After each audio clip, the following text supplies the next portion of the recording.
So the first of our four scenarios is called Rise of the Oligarchs. And the central idea here is that this is government of the few for the few. So in terms of the quadrants, this one is both centralized and polarized.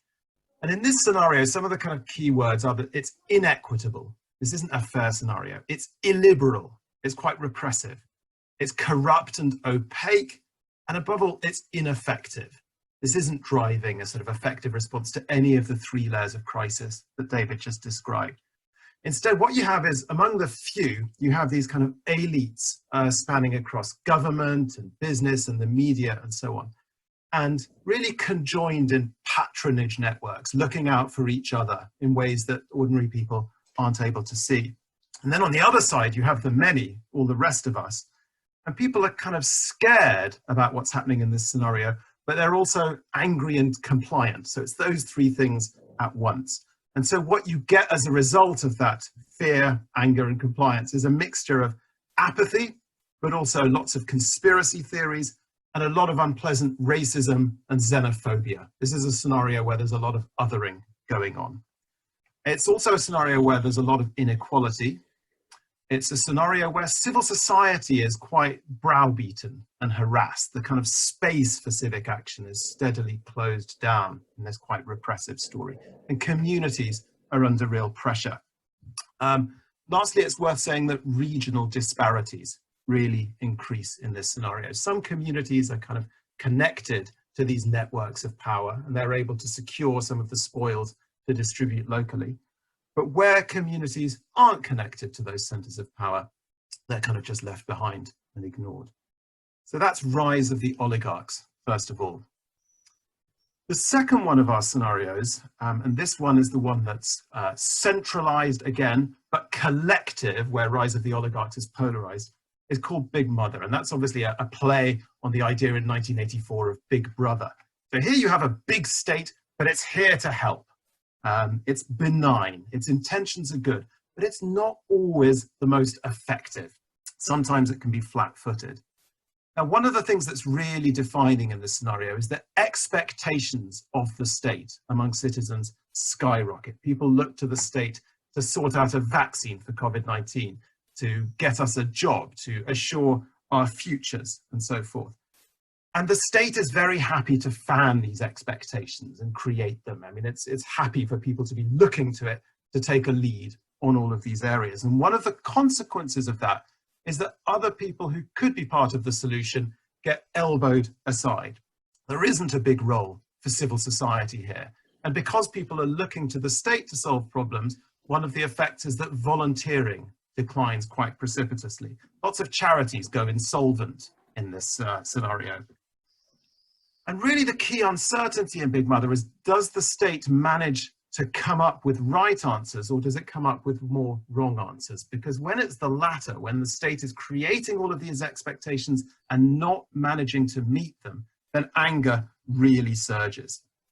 One other thing worth saying about this scenario is that inequality decreases and the poorest people are better protected, but nobody has that much influence over the state. Instead, power is quite tightly concentrated among a relatively small group of technocrats at the center. Local government, by contrast, has more cash than in some of the other scenarios, but not all that much leeway on how to spend it.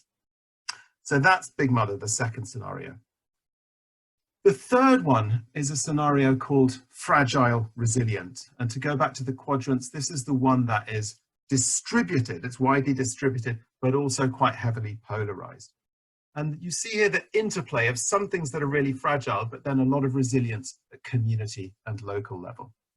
So the backdrop to this scenario is just wave after wave of crisis and shock and stress. So, we don't just have one wave of COVID-19, we have one wave after another of it.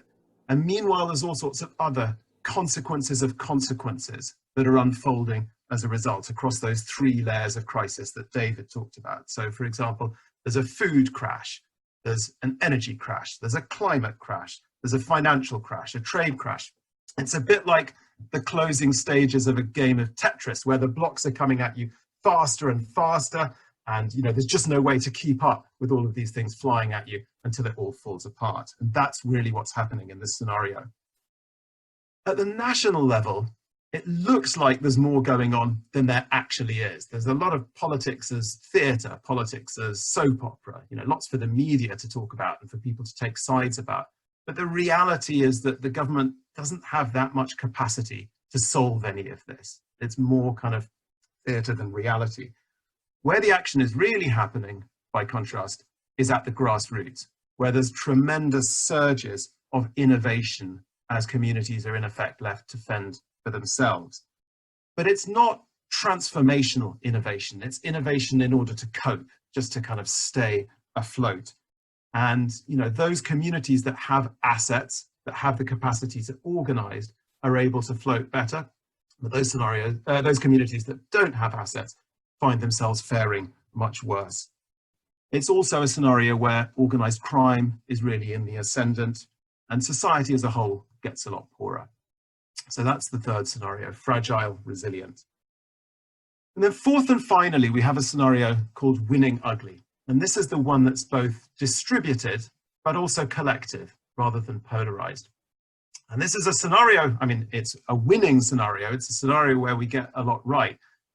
But there's no obvious moment of triumph. The phrase winning ugly comes from tennis. It's a particular style of play that one player once used. And it's it gets the job done, but not in a particularly elegant way. And in this scenario, we make it through, we hold together, our institutions manage to weather the storm, but we still sustain real damage. There's a lot of economic trauma in this scenario. It's a long, hard slog in winning ugly. But I think the really key thing to pick out is that in this scenario, everyone is part of the solution. This isn't just some centralized government saying, we will do it all. It's a government that's really empowering people to work with government, both centrally and at local government level, to be part of the solution.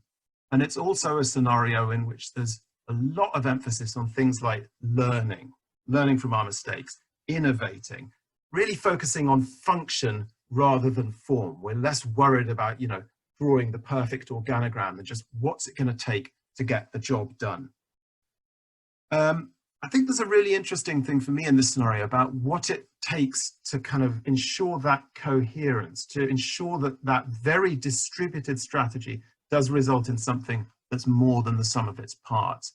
And in this scenario, it's really the idea of a shared narrative that holds everything together. So the sorts of leaders we need, and leaders who can help to tell a really compelling story about where we are, how we got here, where we're trying to get to, and underneath it all, who we are, that holds us together.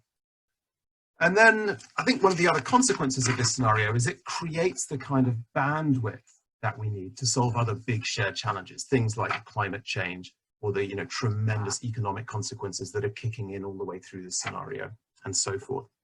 The one other thing I'd say about winning ugly is that it's a pretty different kind of state in this scenario, where in Big Mother, the state kind of takes on everything, not just the decision making, but the delivery and the money and the spending and all the rest of it. This is a state from central to local that sees itself as a platform, and its job is about connecting and collaborating and catalyzing, these sorts of things. So it's about creating a space where actors can come together to solve problems. And bottom-up stuff is very much part of that. So in this story, for example, the kind of COVID mutual assistance groups that have emerged over the last few months, they stay on, they're part of the future. And you see this growing partnership between civil society on one hand and government on the other.